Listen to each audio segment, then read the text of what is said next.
我想介紹3個新指標，一個用於訂單塊，一個用於公允價值缺口，一個用於支撐和阻力。這些是有史以來在 TradingView 上創建的最佳指標。不再浪費時間，讓我們開始吧。在我添加第一個指標之前，如果你喜歡我的內容，請通過點讚視頻和訂閱我的頻道來支持頻道。如果你船沒有訂閱的話，好的，讓我們添加第一個指標。好的，讓我們從訂單塊開始。這裡，我們點擊指標，然後我們搜索 Ranked Order Block Zones。這個是 Ziman 的一個新指標。當你點擊這個指標時，該指標會自動識別你圖表上的訂單塊。如果你不知道什麼是訂單塊是一個價格範圍，大型市場參與者如銀行、機構交易者、對沖基金或其他大型金融實體以大量頭寸進入或退出市場的地方。正因為如此，它在市場上引起了相當大的價格波動。所以，簡單來說，訂單塊是價格圖表上之前執行了大量訂單的區域。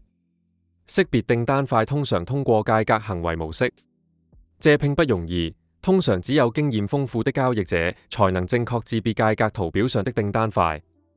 但借助這個指標，你可以輕鬆識別訂單塊，因為它會自動顯示可能是訂單塊的價格範圍。例如，這裡你可以看到它已經為這個價格範圍識別了一個看跌訂單塊，所以可能在這裡我們執行了大量的訂單。你可以看到在那之後價格急劇下跌，訂單塊可以作為支撐或阻力位。在這種情況下，因為這是一個看跌訂單塊，所以它將作為一個潛在的阻力位。你可以清楚地看到價格上漲，在這裡停止，然後反轉，再次上漲，在這裡停止，再次反轉。所以這裡我們有一個對價格行為重要的區域，每當價格到達這個區域附近時，預計價格會停止並反轉。與其他近位市場的每個轉折點顯示訂單塊的指標不同，這個指標只顯示排名最高的訂單塊，質量較低的訂單塊被隱藏並在指標內部保留以供進一步分析。質量評分基於區域相對於 ATR 的大小、成交量擴張、MA 趨勢對齊、K 線位移、緩解進度以及區域的年齡。該指標旋顯示看漲和看跌百分比。這顯示在已識別的訂單塊內部，這顯示了該訂單塊中的方向主導性。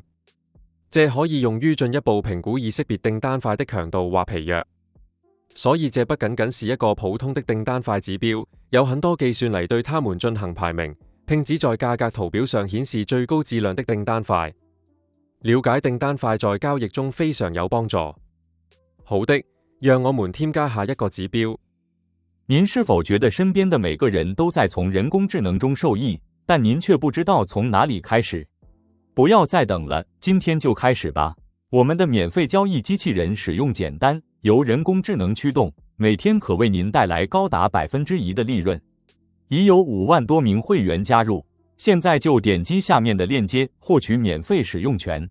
這是你利用人工智能的力量向財務增長邁出一步的機會。它叫做公允價值缺口指標。這裡我們點擊指標，然後搜索 Ranked FVG Imbalance Zones。這個是 Ziman 的一個新指標。當你點擊這個指標時，該指標會自動識別價格圖表上的公允價值缺口。如果你不知道什麼是公允價值缺口，公允價值缺口是一個3 K 線形態，第一根 K 線的影線和第3根 K 線的影線之間沒有重疊。例如，這裡你可以看到我們有3根 K 線，第一根 K 線的下影線未有觸及第3根 K 線的上影線。換句話說，第一根 K 線的影線和第3根 K 線的影線之間有一個缺口。這個缺口顯示了供需之間的不平衡。這個缺口可以作為價格行為的重要水平。例如，這裡你可以看到我們有一個看跌公允價值缺口，所以這裡我們有一個看跌不平衡。這個缺口將作為一個潛在的阻力位。你可以清楚地看到，在該形態之後，價格上漲了，但當價格到達缺口時，它在這裡停止，然後價格下跌。實際上，交易者使用公允價值缺口的交易策略之一是回調交易策略。他們等待價格回調到公允價值缺口，然後進入交易。這是一個看跌公允價值缺口，它作為一個潛在的阻力位。在看漲公允價值缺口的情況下，它將作為一個潛在的支撐位。與之前的指標類似，這個指標也對已自別的公允價值缺口進行排名，只有最高質量的公允價值缺口顯示在圖表上。在已自別的公允價值缺口內部，我們有顯示該公允價值缺口的看漲和看跌壓力強度的百分比。公允價值缺口在交易中非常有用，因為它們顯示了價格圖表上供需不平衡的區域，這使得缺口成為潛在的支撐和阻力位。好的，現在讓我們添加第三個指標，用於自別支撐和阻力位。這裡，我們點擊指標，然後搜索 Rank Support and Resistance Zones。這個是 Zeroman 的一個新指標。好的，當你點擊這個指標時，該指標會自動自別支撐和阻力位，並將它們顯示在價格圖表上。公式區域是潛在的阻力位，綠色區域是潛在的支撐位。